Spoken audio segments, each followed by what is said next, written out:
Todos encontraram o livro do profeta Ageu, digam amém. Capítulo 2, versículo de número 9.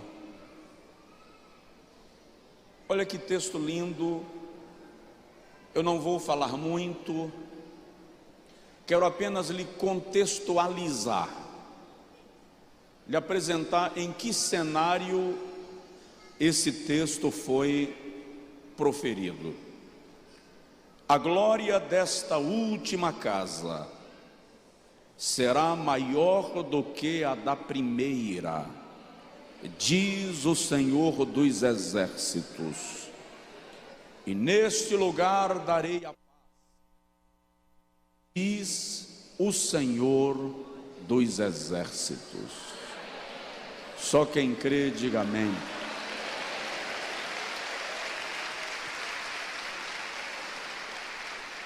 Irmãos, a melhor maneira de compreender este versículo é dar uma passeada rápida na história de Israel, desde a chamada de Abraão, quando o Senhor lhe aparece e diz: sai-te da tua terra, da casa do teu pai, do meio da tua parentela, para a terra que haverei de te mostrar. Abraão sai em obediência à ordem divina, e em meio à sua trajetória de fé, o Senhor informa a Abraão que a sua descendência seria grande e poderosa. Mas o Senhor também informa ao patriarca que a sua descendência serviria como escravos numa terra estranha durante 430 anos. E isto se deu quando os hebreus serviram na terra do Egito sob dinastias dos faraós, debaixo de uma ferrenha e tremenda escravidão, até que Deus levanta Moisés. Aparece a Moisés no Monte Sinai e diz: eu sou o Deus de Abraão, o Deus de Isaque, o Deus de Israel. E como vês, eu tenho contemplado a aflição do meu povo, e o seu clamor chegou até mim.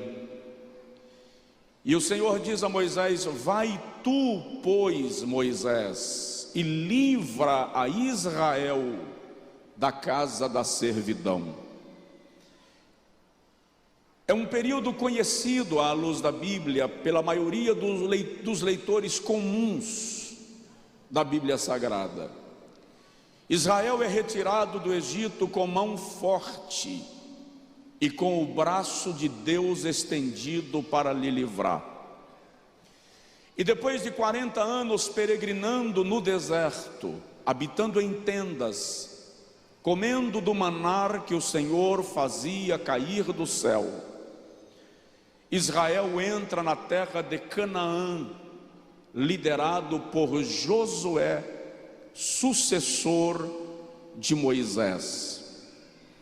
O trabalho de Josué, mais do que levar o povo à terra, foi o trabalho de conquistar a terra, repartir o território entre as tribos e organizar Israel como nação.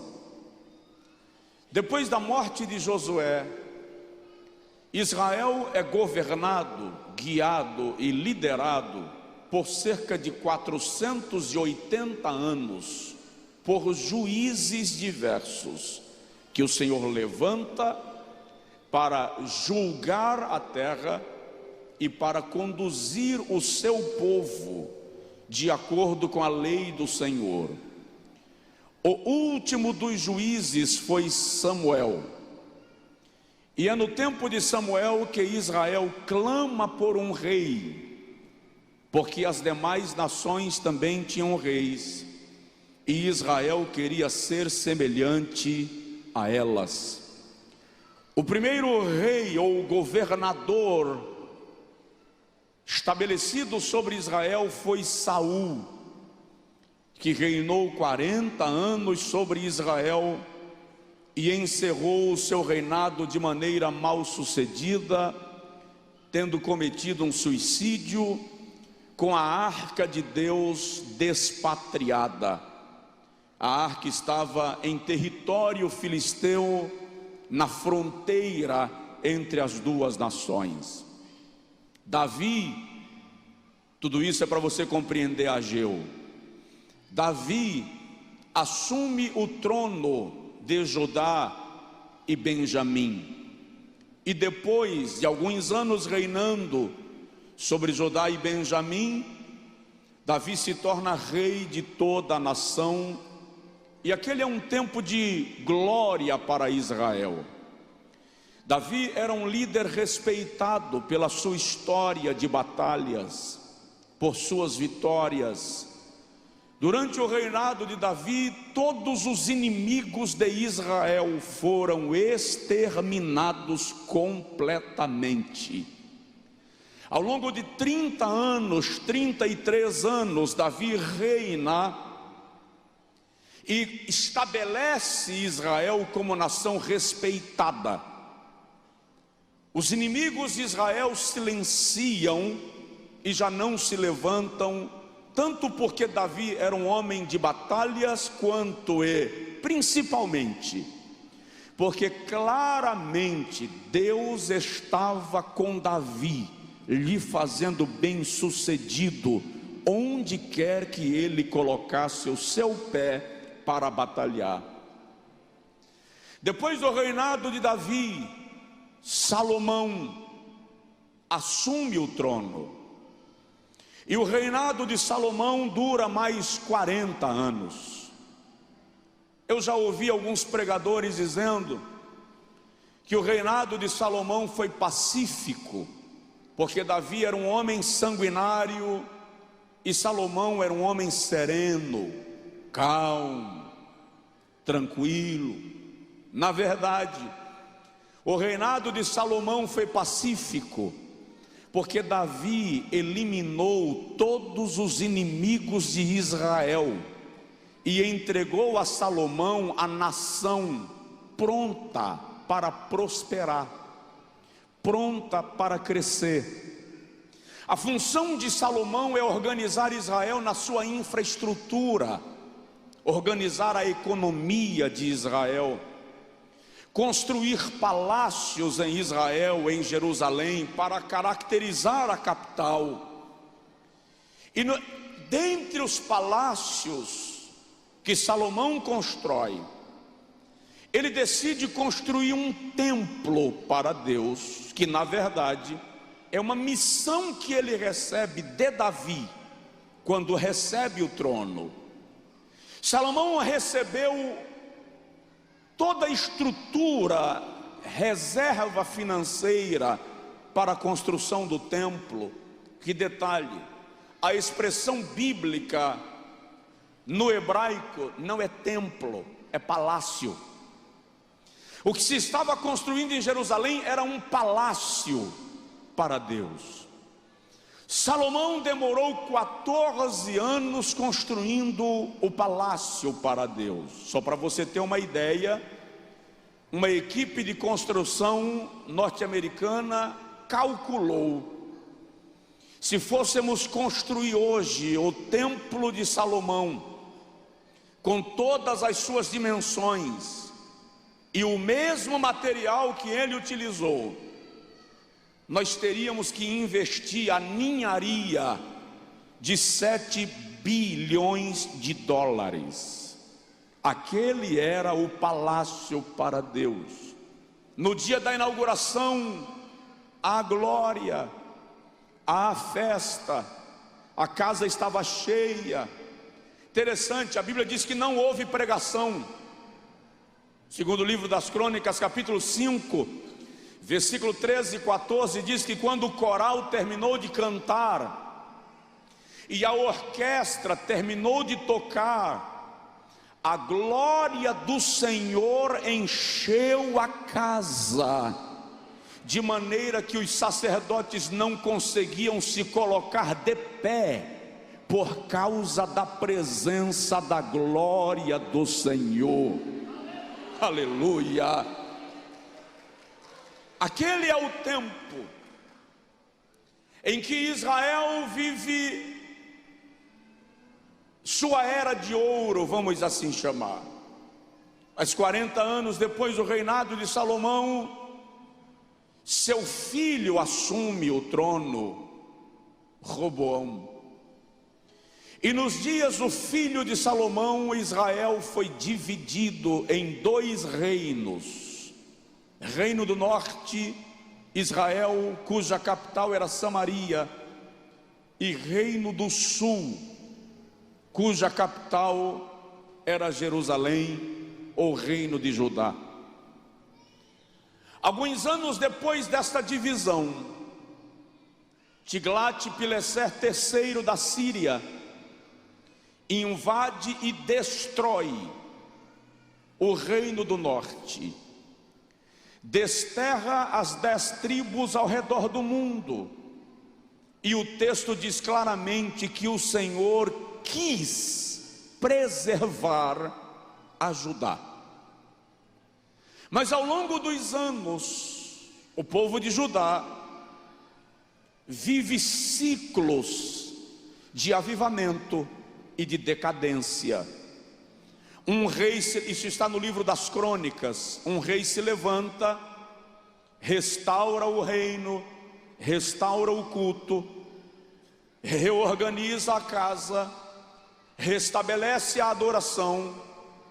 Quando esse rei morre, outro que vem depois dele destrói o templo, os altares de Deus, levanta altares aos deuses pagãos, prostitui o culto, e Israel e Judá passa a viver esses ciclos de decadência e avivamento, até que alguns anos nessa história de curtos reinos de avivamento e decadência, Nabonido, governador rei de Babilônia, começa a empreender a sua obra de conquista de reinos e da terra. Seu filho Nabucodonosor, general do exército de Babilônia, marcha contra Jerusalém. A violência do exército caldeu era tão grande que na visão de Joel eles são chamados de exército de gafanhotos. Eles vêm atropelando todas as nações à sua frente. E quando o jovem Nabucodonosor chega nas muralhas de Jerusalém, Jerusalém é sitiada por aproximadamente 9 meses. As fontes, os poços de Jerusalém são tapados, enterrados, de modo que não há suprimento dentro da cidade. Os judeus têm que se render por causa da fome e por causa da sede. A Bíblia Sagrada vai mostrar para nós no livro de Jeremias, nos livros dos profetas contemporâneos, que Nabucodonosor derrubou as muralhas de Jerusalém, ateou fogo no templo que Salomão havia construído, roubou e levou todos os utensílios sagrados. Alguns foram desterrados, outros foram mortos na espada dos caldeus. Os de sangue nobre, a exemplo de Daniel, Azarias, Misael, são levados para a Babilônia para servirem o palácio de Nabucodonosor. 70 anos se passam de cativeiro, Jerusalém está abandonada. Daniel é um dos principais príncipes de Babilônia. Os anos se vão e Babilônia cai, e o Império Medo-Persa se levanta. E é no período do Império Medo-Persa que o Senhor usa Isaías, aliás, é deste período que o Senhor usa Isaías para dizer: eu levantarei o meu ungido, Ciro. O rei Ciro emite um edital, e no edital de Ciro ele diz que as nações que estavam cativas do Império Medo-Persa e que desejassem voltar para a sua terra de origem, poderiam retornar, porque a Pérsia estaria permitindo a reorganização dessas nações. Judá é contemplado por essa lei. Segura lá. Quando Deus quer abençoar o seu povo, Ele muda uma lei, Ele muda governos, Ele atua de maneira poderosa. E é Neemias. Neemias é copeiro de Artaxerxes Longímano, trabalha na capital do império. E a Bíblia diz que veio de Jerusalém um parente de Neemias para visitá-lo, Anani. E quando Anani chega, Neemias pergunta: como está Jerusalém? Como está o templo de Jerusalém? E Anani responde que o templo fora destruído, que as muralhas foram derribadas, o sepulcro dos nossos pais está abandonado. E Neemias se recolhe para orar e para chorar. Isso é para você compreender o livro de Ageu. Se recolhe para orar e para chorar. E se diz que Neemias se recolheu em jejum e em oração por aproximadamente 4 meses. Depois de 4 meses, quando ele comparece diante do rei, com o seu rosto abatido, emagrecido pelo jejum, e o rei pergunta a Neemias: por que teu rosto está abatido? Neemias responde: como estará alegre a minha alma, se a cidade dos meus pais está destruída, e o sepulcro dos meus pais em abandono, e o templo do meu Deus em ruínas. A Bíblia diz que o rei Assuero deu a Neemias a autorização para voltar a Jerusalém. E eu gosto desse texto, porque Neemias olha para o rei Nabucodonosor. Ele está tão empolgado com a volta a Jerusalém, que ele diz assim: se o Senhor me der autorização para voltar, não vai custar nada aos cofres da Pérsia, do Império Medo-Persa. O nosso Deus é poderoso para nos guardar e para nos guiar. Aí o rei diz: então vai. Só que quando todo mundo se move para ir, a Bíblia diz, capítulo 8, que Neemias ficou preocupado. Preocupado com quem? Ele diz: com as nossas mulheres e com os nossos filhos, porque na volta para Jerusalém eles teriam que passar por territórios inimigos. Aí Neemias diz assim: eu tive medo, eu tive vergonha de pedir ao rei escolta para a nossa viagem, porque eu lhe havia dito que o nosso Deus nos protegeria. Aí o versículo 23 do capítulo 8 diz assim: nós, pois, oramos e jejuamos e pedimos isto ao nosso Deus, e Ele se moveu pelas nossas orações. Aleluia, glória a Deus. Os judeus voltam a Jerusalém. Neemias reconstrói as muralhas, Zorobabel reconstrói a cidade e o templo, Esdras restaura o culto. Deixa eu agilizar.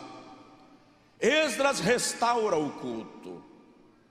Só que no período da construção das muralhas, se levantam Sambalate, Tobias e Gesem e começam a perseguir a obra.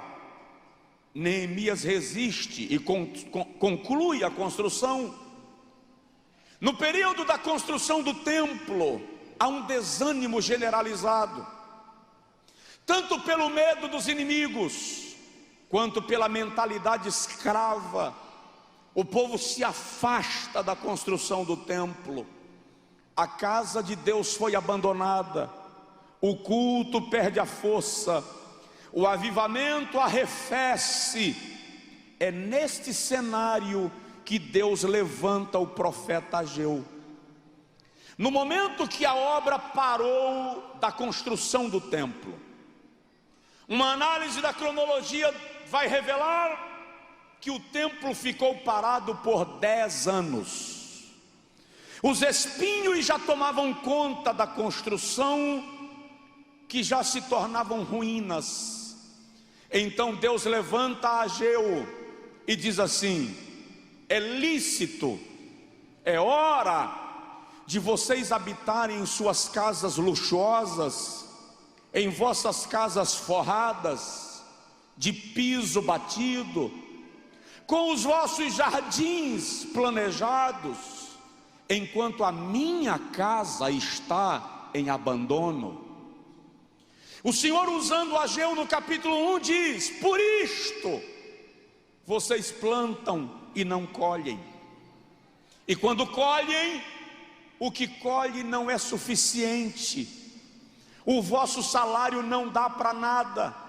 O que vocês ganham parece que é posto num saco furado.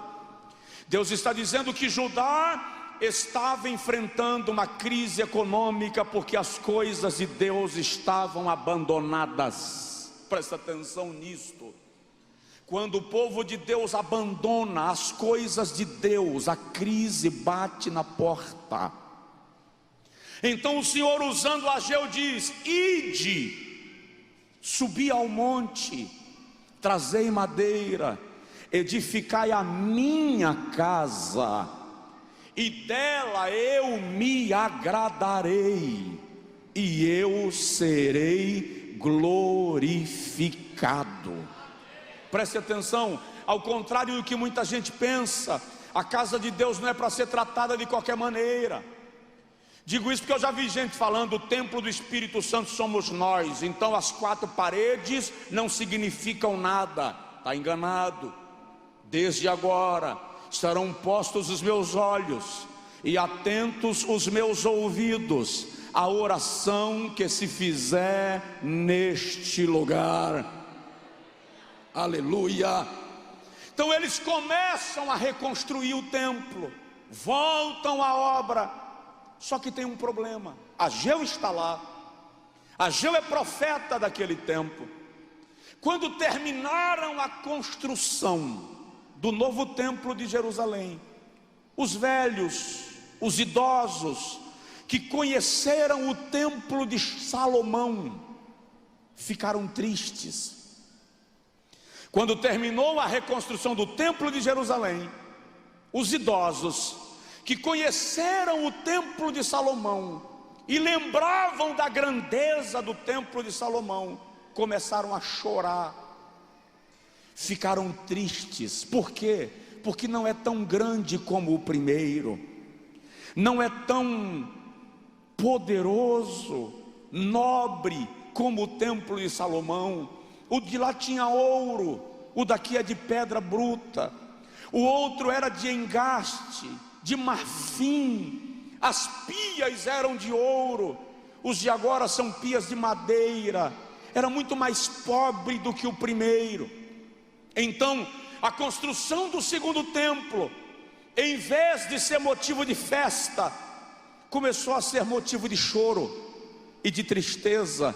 É por esta razão que o Senhor levanta Ageu e diz assim: não se preocupem com a estrutura física da casa, a diferença não está no ouro. O Senhor está dizendo assim: não é o ouro que me atrai, porque meu é o ouro e minha é a prata. O que Deus está dizendo é: eu edifiquei o universo com ouro, prata e pedras preciosas em abundância. Então não chorem, porque esta casa é menor do que a primeira, porque eu vos digo que a glória desta casa será maior do que a glória da primeira casa. Você pode dar um glória a Deus, aplaudir ao Senhor, enaltecê-lo? Por isso esse versículo, por esta razão essa expressão. E aí em 10 minutos mais, eu quero lhe trazer 5 promessas que estão nesse texto e que o Senhor faz acerca desta segunda casa. A primeira promessa que eu quero destacar está no versículo 4. Ora, pois, esforça-te, Zorobabel, diz o Senhor, e esforça-te, Josué, filho de Josadaque, sumo sacerdote, e esforçai-vos todo o povo, e trabalhai, porque eu sou convosco, diz o Senhor. E eu gosto, presta atenção nisto, eu gosto muito quando há alguns casos na Bíblia que Deus diz assim: eu estou convosco. Mas tem alguns outros casos muito especiais que ele não diz eu estou, ele diz eu sou com vocês. É como se Deus dissesse: eu não estarei aqui por temporada, eu não estarei aqui por uma época, eu não estarei aqui apenas enquanto vocês estiverem vivendo momentos bons. Eu sou com vocês, eu vou permanecer com vocês, a minha presença será percebida entre vocês. Esta é uma promessa, Deus é conosco. Só se você estiver me ouvindo, diz amém. Provoca seu vizinho, fala com ele: o Senhor é conosco. O Senhor é conosco. Aleluia. O Senhor Jesus disse um dia: onde estiverem 2 ou 3 reunidos em meu nome, eu estarei no meio. Depois o mesmo Jesus diz: e eu estarei convosco todos os dias, até a consumação dos séculos. A primeira promessa que Deus faz acerca da segunda casa é: eu sou convosco. Só quem crê diz amém. A segunda promessa está no versículo 4, no versículo 5. Segundo a palavra da aliança que fiz convosco, quando saístes do Egito, olha lá, o meu Espírito permanece no meio de vós. Você não está me ouvindo? Não, não é possível que você esteja me ouvindo. Você está me ouvindo lá atrás? Está me ouvindo? Espera aí. Olha o que o Senhor está dizendo: o meu Espírito permanece no meio de vós. E você permanece calado? Ei, isso aqui não é gol do Flamengo, isso aqui não é gol do Vasco, do Vitória, do Bahia. Isso aqui é Deus, Jeová, o Senhor dos exércitos, dizendo: o meu Espírito permanece no meio de vós.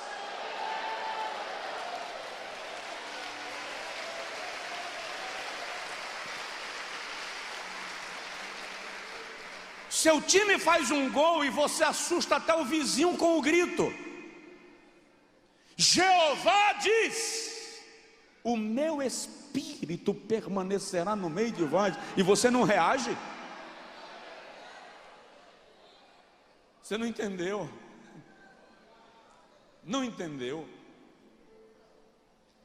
O Espírito Santo é quem nos guia, é quem nos orienta, é quem nos cobre, é quem nos dá autoridade no nome de Jesus, é quem nos consola, é quem nos adorna. O Espírito Santo é o amigo do noivo que dá assistência e cobertura à noiva. Vai lá, o Espírito Santo é quem batiza, é quem capacita, é quem distribui dons, é quem dá línguas espirituais, é quem levará a igreja ao encontro de Jesus. Aleluia! O meu espírito permanecerá no meio de vós. Olha a terceira promessa que Deus faz acerca da segunda casa. Versículo 6: porque assim diz o Senhor dos exércitos: ainda uma vez, daqui a pouco, farei tremer os céus e a terra, o mar e a terra seca. O que Deus está dizendo aqui? Ele está dizendo: eu vou fazer coisas assustadoras, eu vou fazer coisas grandiosas, eu vou fazer coisas extraordinárias. A terra vai tremer, o mar vai balançar, porque eu, o Senhor, vou fazer coisas grandiosas no meio do meu povo. É o Senhor quem está dizendo. Farei tremer os céus e a terra, o mar e a terra seca. Provoca o seu vizinho, fala com ele assim: tem coisa grande vindo aí. Aleluia, aleluia, aleluia. Só quem crê adore, só quem crê celebre, porque as comportas dos céus serão abertas. Deus vai fazer coisas contigo, Deus vai fazer coisas conosco, que nós mesmos vamos ficar assustados, estupefatos, porque a sua glória virá sobre nós.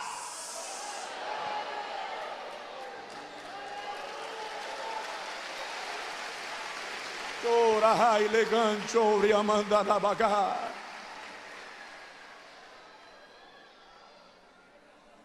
Vamos lá. A quarta promessa que o Senhor faz acerca da segunda casa. Na primeira ele diz: eu sou convosco. Na segunda ele diz: o meu espírito permanece entre vós. Na terceira ele diz: eu vou fazer coisas extraordinárias. Na quarta promessa ele diz, versículo 7: e farei tremer todas as nações. Ninguém ouviu. Farei tremer todas as nações. Vou te explicar. Deus está dizendo assim: o mundo vai ouvir falar de vocês. Outras nações da terra serão impactadas através de vocês. Outros povos serão avivados através de vocês. É isso que Deus está dizendo. Eu vou fazer tremer as nações, e virão coisas preciosas de todas as nações. O Senhor está dizendo: eu vou trazer gente de longe para investir nesta casa. Eu vou trazer gente de longe para me adorar nesta casa. Eu vou trazer gente de longe para ser abençoado nesta casa. Aleluia! Presta atenção. Vou profetizar. Tem gente que vai sair da Europa para vir no Brasil só aceitar a Jesus aqui. Não é porque a salvação está aqui, não. É porque o impacto da glória de Deus será tão grande que o indivíduo vai ser atraído por esta glória. Aguarda para ver.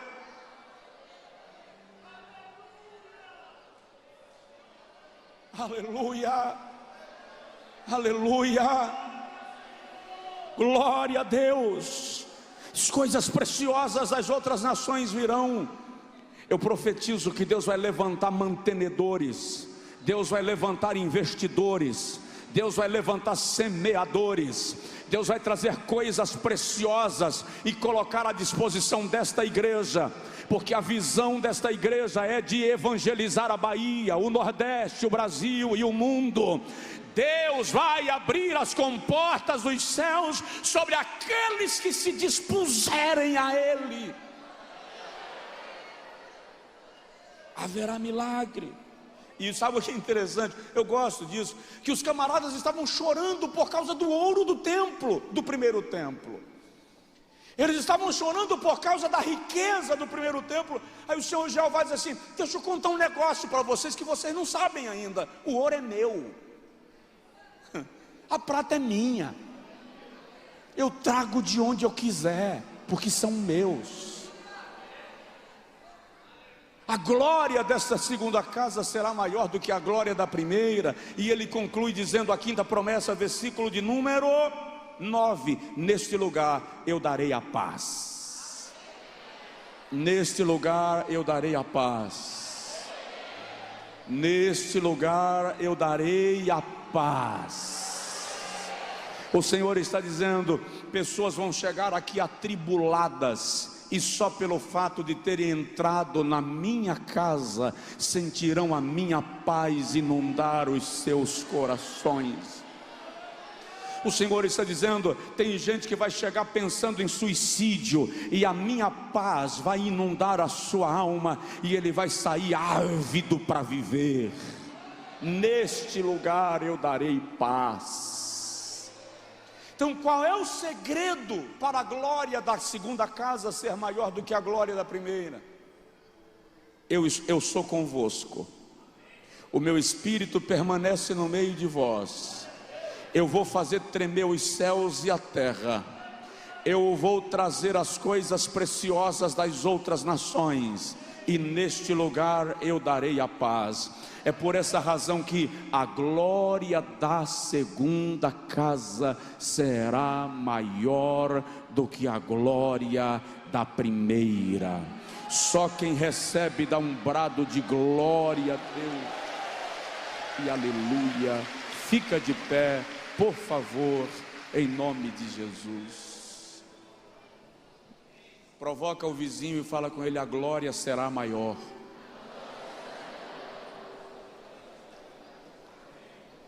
A glória será maior. A glória de Deus vai envolver e invadir a tua vida. O Senhor vai te surpreender, santo. O Senhor vai te surpreender, santa. O Senhor vai fazer coisas que você não planejava, porque Ele tem o controle de todas as coisas. E olha, a minha alma está vislumbrando um grande avivamento espiritual. A minha alma está vislumbrando um mover extraordinário de Deus na sua igreja neste país. Eu vou usar uma expressão que parece jargão, mas não é. De vez em quando estou orando, sinto cheiro de chuva. Está um lixo, o mundo que nós estamos vivendo está um lixo, está uma bagunça, mas eu estou sentindo cheiro de chuva. Cheiro de chuva, só sabe disso quem já morou na roça, irmão. Quando chove, o cheiro de terra molhada é diferente, e de vez em quando eu sinto cheiro de terra molhada. Vai haver um grande avivamento espiritual sobre a igreja de Deus, sobre este país, aleluia. A unção do Senhor vem sobre nós. Levante a sua mão ao céu e diga para Deus: aviva-nos, aviva-nos. Ore agora e diz para Ele: aviva-nos, aviva-nos. Aviva-nos, Senhor. Aviva a tua igreja, aviva o Brasil, aviva a igreja brasileira, aviva as famílias do Brasil. Destrona a potestade, destrona o principado, lança por terra, Senhor, toda a articulação e orquestração das trevas, aviva a tua obra. Senhor, eu quero te pedir um negócio, eu vou te fazer um pedido muito particular. O Senhor, claro, só atende se quiser, mas eu te peço, faz algumas pessoas sentirem cheiro de chuva comigo nesta noite. Faz algumas pessoas sentirem cheiro de chuva nesse auditório. Eu sei que não está chovendo, e eu sei que não tem terra aqui, mas eu quero pedir, Senhor, faz alguns sentirem cheiro de chuva neste lugar. E aqueles que sentirem, Senhor, eu quero que eles não aguentem ficar quietos, que eles gritem, que eles chorem, que eles riem, que eles falem em línguas, em nome de Jesus.